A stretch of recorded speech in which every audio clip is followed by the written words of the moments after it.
Come on! I did not say enough cowboys in Nashville. It is really cool to be here. I'm actually so happy to be here that I'm still awake, which is, well, you guys can be the judge of how quick I am. But it's very cool to have an audience that's made up of a lot of people who are new to Node. Hopefully you'll get something out of it, as well as those of you who've been using it for a while. I kind of felt like the mention of Go in the Node section before was a bit of a missed opportunity to reference TJ Holloway-Chuck, who's possibly Node's most prolific author, who famously rage quit Node for Go about a year ago. Hands up if you know about that. Cool. Alright, I'm trying to get a gauge of like which level of Node fan my audience is here, so that I can talk to you. So that's a good place to start. What I'm here to talk to you about is something that doesn't actually get talked about that much in the Node circles, and that's why I was really happy to actually go to NODEVEMBER and have the opportunity to talk to a bunch of Americans about it. Particularly Americans that I sort of follow on Twitter and get to interact with and don't really get to talk to in person enough. So just briefly introduce myself. My name is Jed Watson. I've been writing JavaScript for about 15 years. I love it, so those of you who are sort of 2 weeks in, just hang in there. I've been doing Node and open source for about 3, and I co-founded ThinkMill, which is a Sydney-based web and mobile app development company. We basically try and do cool shit with JavaScript. We use React on the front end, we use Node on the back end, and we love it. So the other side of what we do is a huge amount of open source, so we sort of have this really strong focus on R&D and internal mentoring and sort of figuring out better ways to do things, and then publishing those better ways out for the rest of the internet to use so that it gets us engaged in the broader community. And this is something that I encourage all of you, either whether you're sort of midway or right at the start, don't be afraid to get involved in the community and contribute. Like, even from day one, you've always got something that someone else doesn't know, and that was a huge theme at NODEVEMBER, where we had sort of a lot of people who were someone's idol, and then they would find out that they were also, like, that was sort of all just crisscrossing all over the place. Excuse me, I just got off a plane. Anyway, seriously, open source, it's awesome. This has been one of the best things I've ever done for, like, anything, really. Not the best, but one of, and I couldn't recommend it more. Anyway, content management in Node. So, content management is really boring. I'm glad you're all here. Thank you for coming. I know there were 3 other tracks at this time. Seriously, there were. And I was trying to think of how to pitch this talk initially, because I wanted people to listen to stuff that I've got to say, but this just sounds boring as shit. So the other things I was thinking about was making Node more accessible. But that's kind of a wonky talk title. It sounds like accessibility, which is also important and not what my talk's about. There was improving developer productivity for data-driven web applications. There was frameworks versus libraries versus the modular ecosystem. It's kind of a mouthful, but what I'm trying to show you is the depth of what I'm going to be presenting today. We are talking about content management in Node. But before I jump into that, let me give you a little bit of context, or more specifically, I'm going to ask a question. So I heard this talked about at the React City meetup a couple of weeks ago, and I sort of borrowed it because I liked the idea so much. The question is, what resource is software made out of? Developers? Developers sweat. Time? Experience? Code? Rage. Coffee? Rage? Decisions. So basically, software is made out of decisions. Everything that you decide about it, what are you going to make a function do, which language are you going to use, are you going to use a framework, all of these things, they're decisions. And once you've made all your decisions, you've got software. If your decisions were good, then the software will run well and you'll get paid handsomely. The thing that people really like about Node is that it doesn't make decisions for you. And Node is really liberating, right? It actively tries not to make decisions. Well, okay, so it makes one. We write in JavaScript. But Node has this personality where it is flexible, and it's modular, and it's really scalable. It's also, I would say, almost aggressively open source, right? And because of all these things, Node is awesome. Like, I personally really enjoy using it, and all the people who came from all over the world to NODEVEMBER were there because they really enjoyed using it. They feel very passionately about it. And it's not just us, it's big companies like PayPal famously switched and got huge productivity gains. Because of these, because of like the outcome of this personality, Node is not just for websites. It's also for desktop apps. In fact, the editor that I'll be using in a few minutes is written with Node. It's for API servers, it's for microservices, it's for build tools.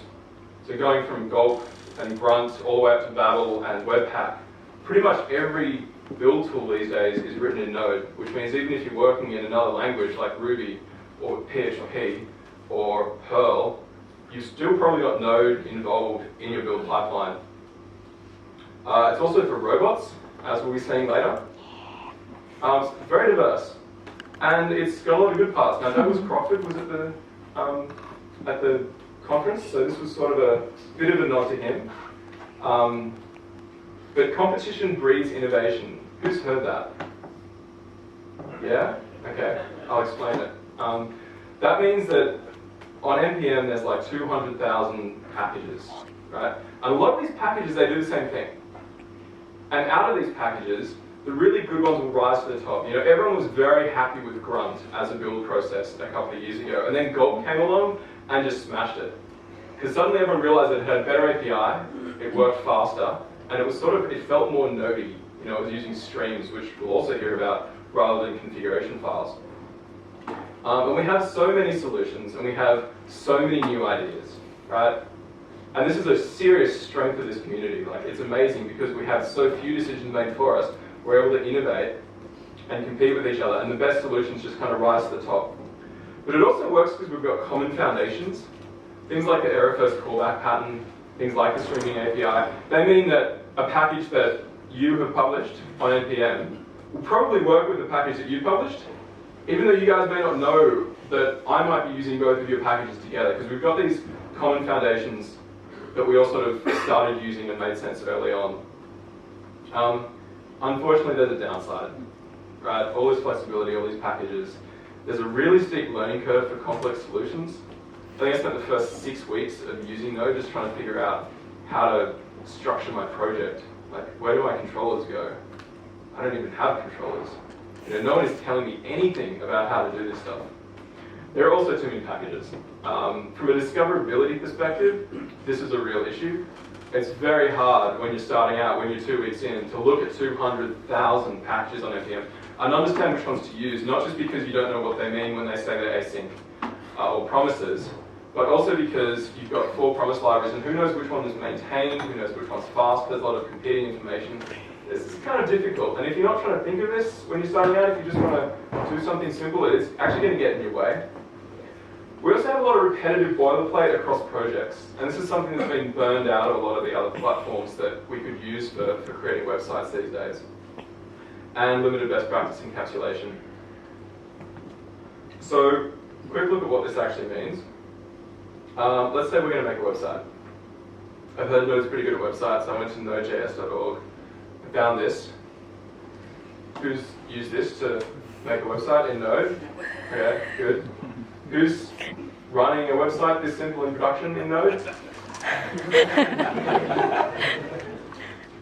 You don't count. No, seriously, our website probably has to do more than this. So we're going to have a server. We're going to store some content in the database, have some templates. Probably need an API. I hear REST is pretty good. We want to bundle our client-side stuff with those build tools I was talking about before. We're going to have some forms for submitting data. We're going to need users if we're going to have forms, and probably an admin UI to actually give us some sort of management over all this. Sweet. Okay, NPM. NPM will solve our problems. 200,000 packages. One of them has to do websites. And I've heard this great service called Express. So, NPM Explore Express. My problem is solved. No, it's not. This is more like the basics that you need to install to get just, a rudimentary website up and running in Node. And what this gets down to is all of the parts are written, but how I hook that stuff together, I've got to work it out for myself. And as a community, we're really good at showing modules. We're not very good at showing boilerplate. And at this point, Woo! Is Atlassian running WordPress? No. Because NPM is. I found out during the talk. What? Yeah, just face palm for that. Yeah, no, and Laurie tweeted me during the talk and fessed up that NPM is actually running WordPress in production for some of their origin content. So that's unfortunate. But the fact is WordPress powers 25% of all websites. Right, so no matter what your relationship with WordPress is like, whether you love it or hate it, or you think it's amazing, or you think it sucks, the fact is that platforms like this, they enable productivity. And they encapsulate boilerplate for us, and they provide us with rich functionality out of the box. And those are really good things. I mean, 25% of the internet, if you think about that for a second, right? Most of the people who publish those WordPress sites probably have no right actually publishing stuff on the internet. But they were able to, and that's a really cool thing. You know, I don't want to sound like a snob about that. I think that it's fantastic to be sharing this. You know, in a time when someone might have something really important to say about something like metadata retention, if we give them the facility to publish it, when otherwise they may not have known how to make a website, it changes the world, actually, in a fairly significant way, having these things that we're able to use. Unfortunately, I mean, WordPress is actually, it's a content management system. And really, CMS is a dirty word. No one actually likes CMSs. A CMS is a monolithic platform. You probably hope you never have to develop it again. I think really. Yeah. Those of you who are new to this whole developing thing, WJS students, stay away from CMSs. They're just bad news. Particularly ones written in PHP, which is all of them. I mean, maybe be careful frameworks as well. Those of you who are new to some of the other web frameworks may not have fallen off these cliffs yet, but when you need to do more than they will do for you out of the box, there are some rocks, and you want to know that you're heading towards them before you hit them. Otherwise, you'll just burn some weeks, you know, learning stuff the hard way. And these are the issues. This is why CMS is not sexy, and why we don't talk about it at Node meetups. Because this is why we're excited about Node. Right? Node is not these things. Node is lightweight, flexible, and modular. And I gave a dry run of this talk at Node Ninjas before I went to NODEVEMBER. And Jessica actually gave me this feedback. I don't suppose you're here tonight. Oh, that's a shame. She was actually part of this. I didn't do this especially for tonight. This was actually part of the day. You know, I couldn't say this better. Right? Coming from an opinionated framework to bare bones Node and Express is liberating, but it is exhausting. That's because decisions have cost. All these decisions that we have to make because Node doesn't, they cost us. They cost us to make because we have to learn how to make them. They cost us to repeat because we're copying the way we made those decisions between our different projects. Right? Can we fix this? I mean, we've heard that Node is modular and flexible and like no one wants a CMS in Node. But we've heard that actually content platforms are good for us. They help us do things. I think we can. I think the solution here is to create a platform, or potentially many platforms like the one that I'm about to talk about. But we need a platform that gets you started and makes you more productive. The ideal platform for Node.js does make decisions for you. It's just that the ideal platform for Node.js embraces not making decisions as a concept. So here's a little thing I've been working on. Well, that green you saw at the start. It's called Keystone.js. Who's heard of Keystone.js? God, man, come on. That's a lot of hands. Who's heard me talk about Keystone.js? I'm going to stop talking.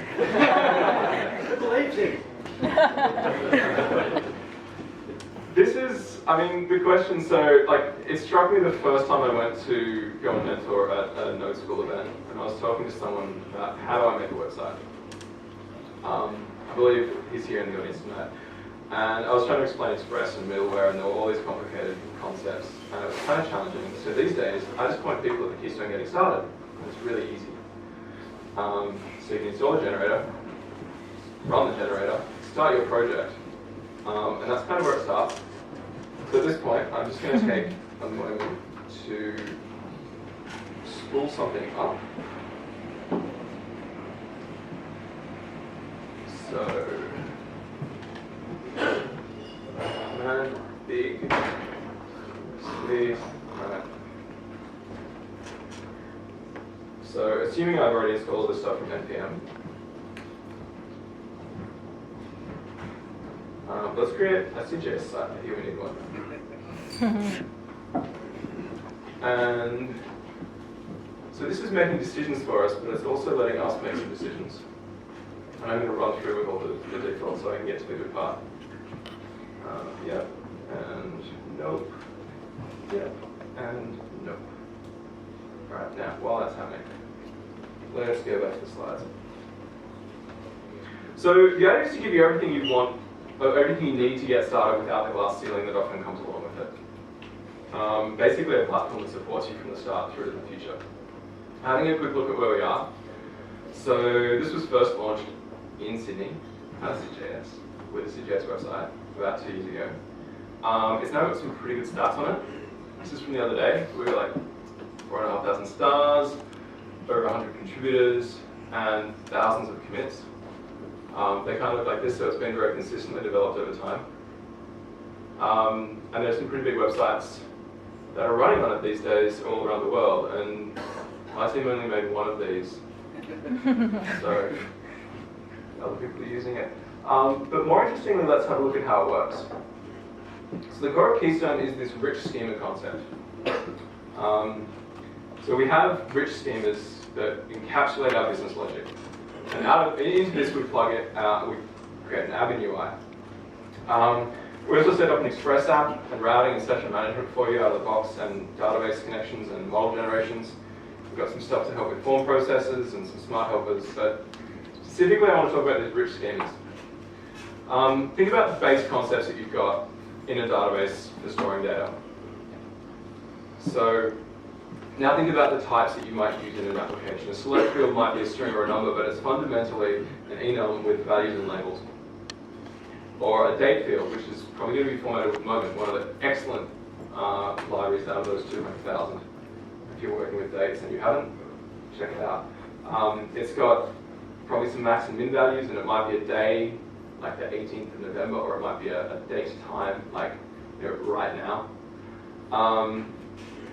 And a password is even slightly more complicated because it's still just a string, but it's probably going to get encrypted with bcrypt.save. And then you've got something like a location field, like who writes their address in one string field? No one. Who wants 8 completely unrelated string fields to type into when they're entering their address? No one. You want to sort of deal with one conceptual field that actually is stored as a range of different data types under the hood. So we've got a bunch of other things in here as well that we found over time help, actually create a rich environment to work in. Now, I'm not going to talk about all these because some of you probably heard it before and I've got a reputation for talking too long in SYDJS. So let's just go and have a look instead at what I just created. Now, this didn't work in Nashville. We have better internet than them. So all I need to do in theory is run SYDJS. Oh, you're kidding me, I just started typing into my keynote. At this point, what I'm going to do is there we go. I'm going to move my display so that I'm not driving you guys crazy looking over my shoulder while I type. Thank you.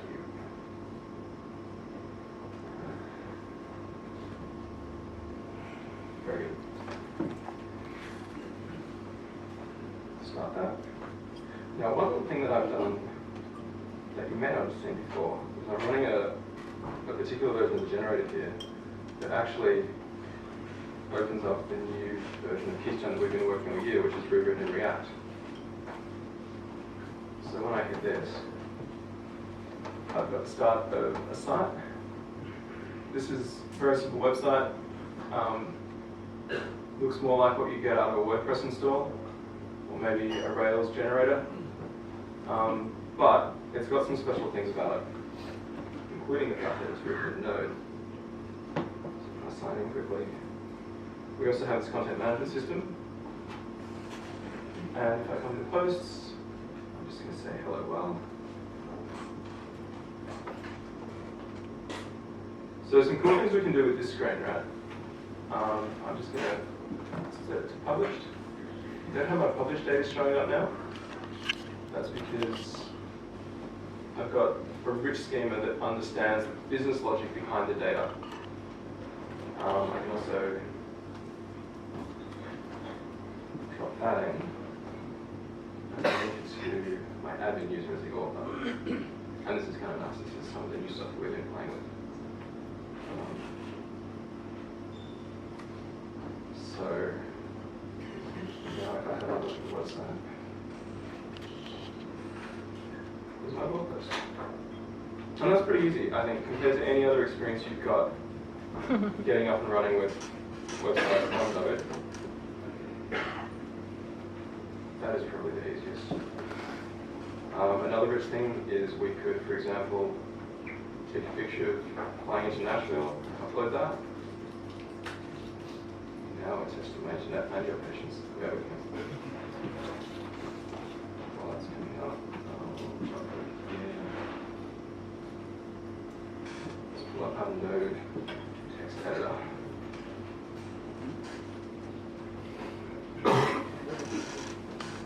Really big. So, really quickly, this is how we're starting it. That first block that I'm looking at is created by this model.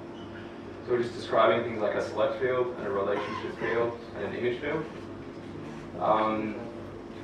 Even the fact that I'm logging with the user is described in these simple files.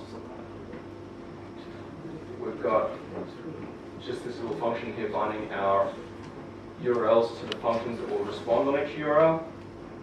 And then we've got, for example, the function that responds on the post URL. So that when I'm looking at this page here,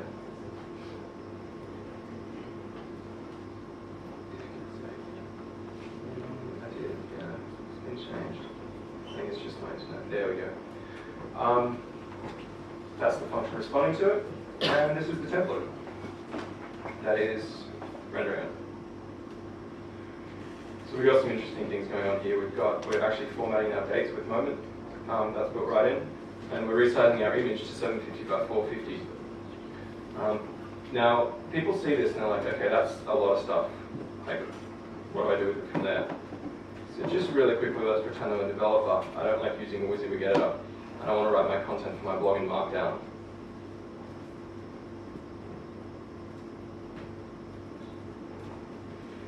I'll just add a types.markdown field. And let's say that my blog is going to be about the best coffee in Sydney because there's no good coffee in Nashville. And I'm going to have a place property that goes along with it. Quick restart.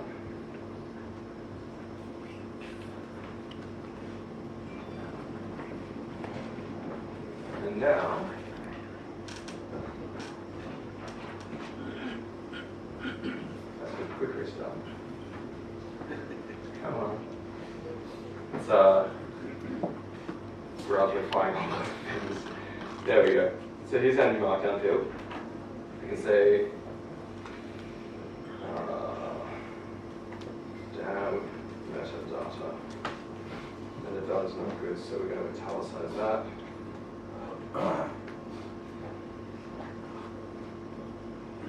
Thank you for your talk, by the way. I really appreciated that.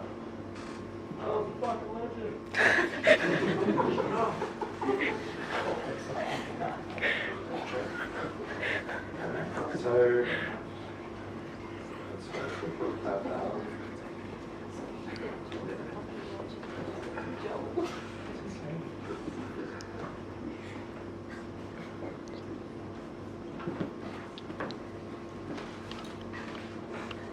Let's just pull out our MD content instead. The HTML version of that. Cool. And there it is. It's been formatted from Markdown into HTML. So this is like the getting you started quickly part, but the giving you control part. Like, think about that for a second. Say I've got a different Markdown flavor that I want to use, or a different Markdown parser. There are several of them. This is using Markdown under the hood. But if you wanted to use something specific to GitHub flavored Markdown, let's just access the Markdown directly instead. That's there for us. I don't know if you can see that, it's pretty small, but basically there, just flips between the two with one field type. And we also get this neat location field as well, which is laid out and done like you'd expect a location field to be. So this is kind of, this looks cool, but it looks kind of 2013. We're generating our HTML on the server in Jade and serving it, and don't we write Angular these days? No. No. No? What do we write? React. Okay. Well, I was going to show you how to get started with Angular, but I guess instead I'll show you how to get started with React. I was never going to be Angular.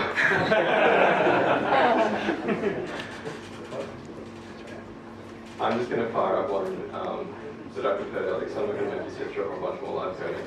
But basically,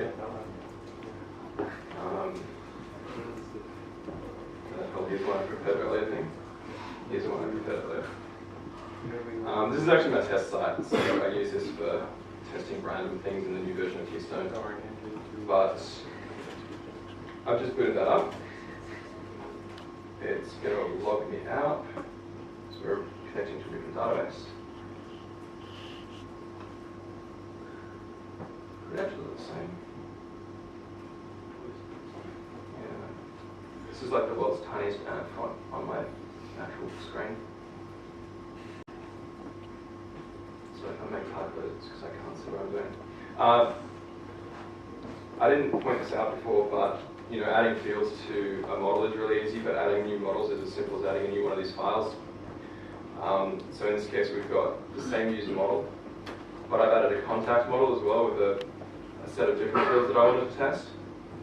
And then I've got some update scripts that actually run in and create a bunch of different contacts so I can test things like how you searching as you type. So that's pretty cool. I can flick over to stuff like here, OK users. Let's see who works with InkMail.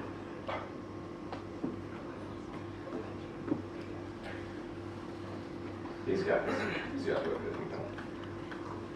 These guys do not work with InkMail. Hi guys. That must have been tested out of Barca. Look at this. Let's go and fix that. That would be the harshest. Okay. You're fired. Okay. Yep. No. Okay, so got some new models. Let's have a look at this.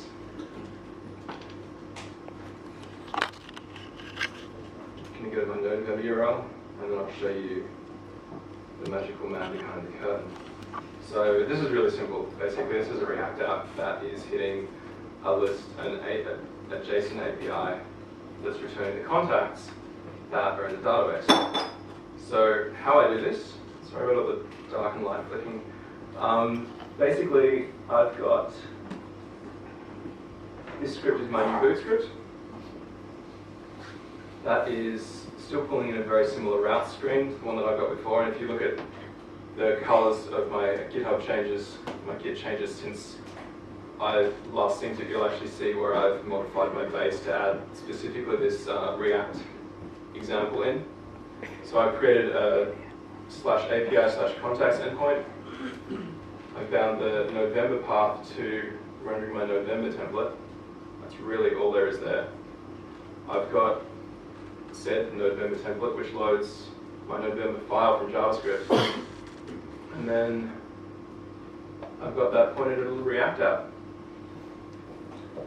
So one of the really cool things that I love about working in Node, compared to using other frameworks and then using stuff from Node, is if you're using something like React, you also got all 2,000, or most of the 200,000 packages on NPM that you can use. So even though this is running on the client and it's transpiled by Babel, we can actually pull XHR, which is a cross the XML HTTP request package from NPM. It's in my package JSON. along with other things like React. Just to wrap up this example, the other thing that I'm doing is in my routes, I'm transforming with browser-defined and Babel so that all that stuff actually gets built and my JSX gets transpiled when I load it from that path. So, like, literally nothing up the sleeve. You can see the stuff that's yellow and green that I've changed. And here's my React app. And if I come in and delete, find someone to delete out of my contacts list, because they're actually not real people, like my last example. Let's just say that Alana, there are two Alanas in here. I should see them on this screen. There they are. So, let's get rid of that. And let's get rid of that. And then my Alana's gone. So the point here is that the same system that we're using to do a back-end rendering like Jane template, circa 2013 web app, works just the same way for a 2015 React app or a 2011 Angular app.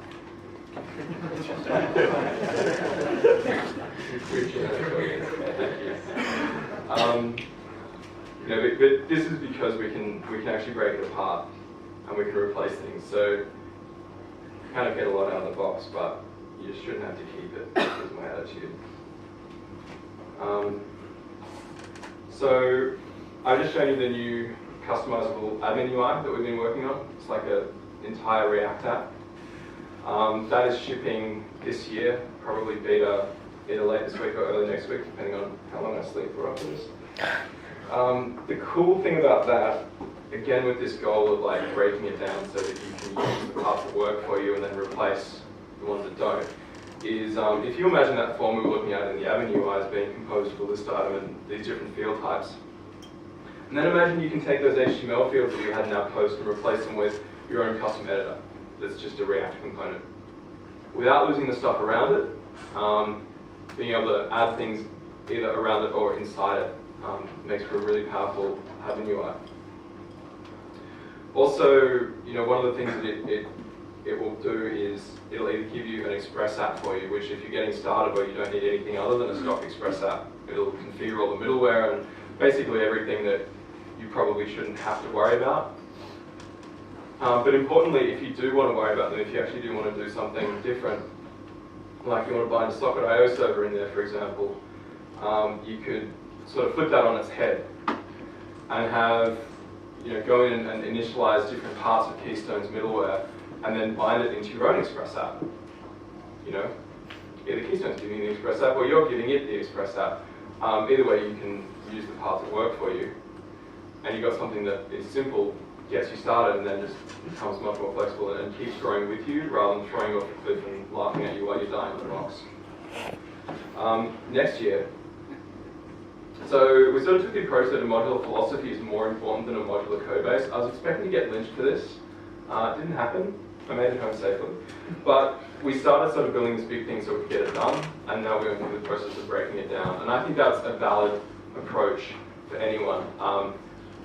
I gave this talk on the first day, and on the second day, Laurie, this NPM CTO, got up and gave a talk about service-oriented architecture and NPM. And one of the coolest things about this talk was it was very balanced. He actually said that a monolith is probably the best solution for your first system, and SOA is the best for your second. Because the first time around you need to figure out what you're building, and you're not ready for the scaling, you're not ready for the work that goes into making all these different parts robust. The talk will be online in about a week, and I highly recommend that one in particular for anyone looking at architecture. But this is sort of what we followed as well. So it was easy to get the ideas right, understanding how it becomes modular, and now we're going through this process of actually fulfilling, that goal. What this will look like when we're done, which I'm super excited about, is having a list schema in the middle, which everything comes off, which we can generate this rich admin UI from. Having that also, able to spool up the Express app and the routes and the templates that I showed you.